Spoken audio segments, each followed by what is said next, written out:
Good afternoon बच्चों। तो आइए फिर से हम करते हैं part A contemporary world politics के जो चैप्टर है the end of bipolarity part 2 करते हैं। जो ये सोवियत यूनियन है, Soviet Union is a combination of 15 republics. तो Estonia, Latvia, Lithuania, Russia, Belarus, Moldova, Ukraine, Georgia, Armenia, Azerbaijan, Uzbekistan, Turkmenistan, Kazakhstan, Kyrgyzstan and Tajikistan.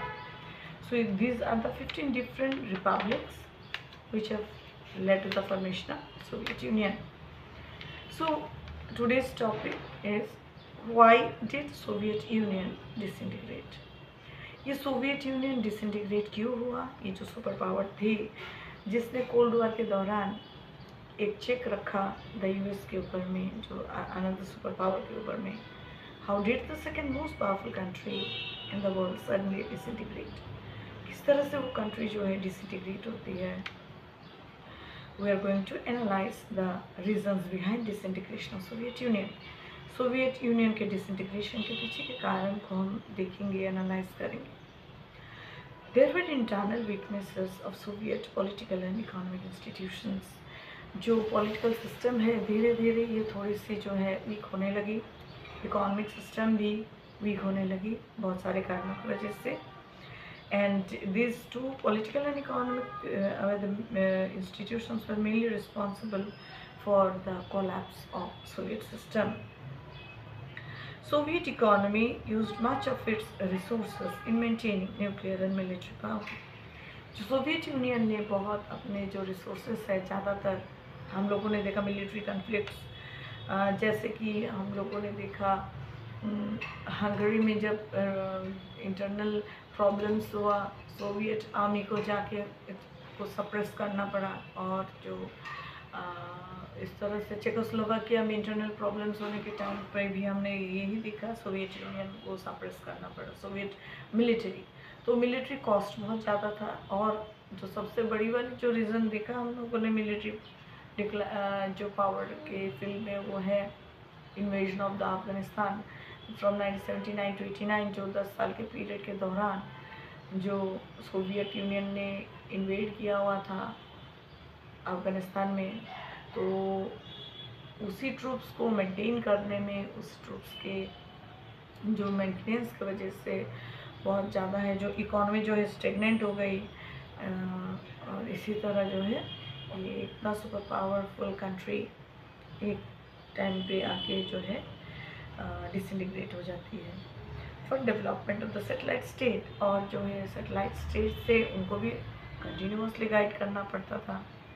Central Asian republics जो है बहुत ज़्यादा ही बैकवर्ड थी इन ये भी, this is one of the reason behind overburdening the economy. जो ईस्टर्न यूरोपियन कंट्री है उनका कहना था कि जो सेंट्रल एशियन रिपब्लिक्स है, इस कंट्रीज़ की वजह से जो है सोवियत यूनियन ओवरबर्डन हो चुकी थी, और they were not in a condition later on to be a rival, act as a rival to the western powerful countries, because हमने वेस्ट में देखा the US had ally with the west European country। जो waste European country में France, इसके बाद United kingdom, Germany, हम लोगों ने सारा देखा जो है बहुत ज़्यादा डेवलप थी, प्रॉस्पेरस थी।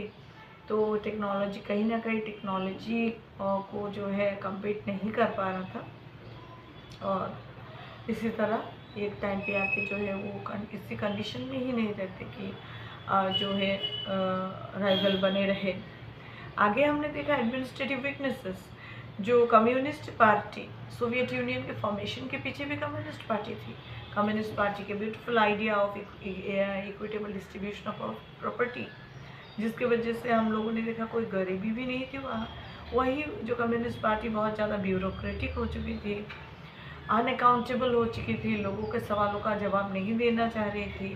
तो इस तरह से जो है privileges were only to the bureaucrats, only to the few classes of people, and all this is led to the worst condition of the ordinary citizen. जो ऑर्डिनरी सिटीजन, ये लोगों ने धीरे धीरे सारे कारणों की वजह से जो है गवर्नमेंट को सपोर्ट करना छोड़ दिया। इस तरह के गवर्नेंस उन्हें अच्छा नहीं लगा। सो ये सारे प्रॉब्लम्स जो है हम लोगों ने देखा आने लगे। To end this problem. अब ये सारे जो प्रॉब्लम्स आ रहे थे, इस सारे प्रॉब्लम्स को एंड करने के लिए हमारे लीडर बनते हैं, जो 1985 में कम्युनिस्ट पार्टी के जो लीडर इलेक्टेड होते हैं उनका नाम होता है मिखाइल गोर्बाचोव। तो Mikhail Gorbachev comes with the reforms such as perestroika and glasnost. Perestroika यानी restructuring, that is reform in the political system. Glasnost यानी economic reform, यानी welcoming this openness. तो ये दोनों रिफॉर्म्स थे, चालू किया गया मिखाइल के द्वारा। लेकिन कहीं ना कहीं जो रिफॉर्म्स के वजह से जो है बहुत ज़्यादा जो अब तक सेंट्रलाइज्ड रूल था, बहुत स्टेट कंट्रोल रूल था, वो रूल थोड़ा लूज हो चुका था। There came two different sections with opinion that the reforms were slow and not providing any benefit. तो कुछ लोगों का कहना था कि जो है रिफॉर्म्स बहुत ज़्यादा स्लो चल रही थी और किसी तरीके का बेनिफिट नहीं दे रही थी लोगों को। Another group of the communist leaders were of the opinion that these reforms moved too fast, resulting erosion of their power. So, और एक ग्रुप का कहना था कि जो इनके पावर है वो बहुत सारा हैम्पर्स उनके पावर्स को हो रही है। So they were not at all liking the policies of the reform policies by Mikhail. In this way होता क्या है कि मिखाइल को जो है पॉपुलर सपोर्ट नहीं रहता लोगों का। लोग अभी इनको अगर सपोर्ट नहीं करेंगे तो ऑब्वियस है प्रॉब्लम्स।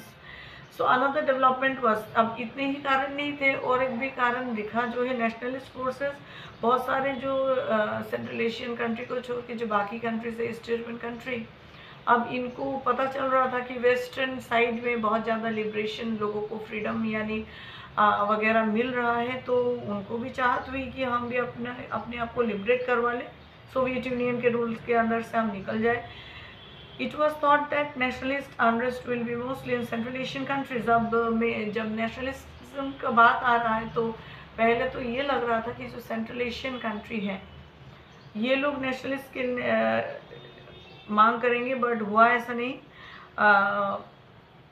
सेंट्रल एशियन कंट्री जो कि बहुत ज़्यादा डाइवर्स थी लिंग्विस्टिकली, रिलीजियसली, जैसे कि हमारा countries Uzbekistan, Turkmenistan, Tajikistan etcetera, ये लोग इतने डाइवर्स है कि लग रहा था मांग ये लोग करेंगे।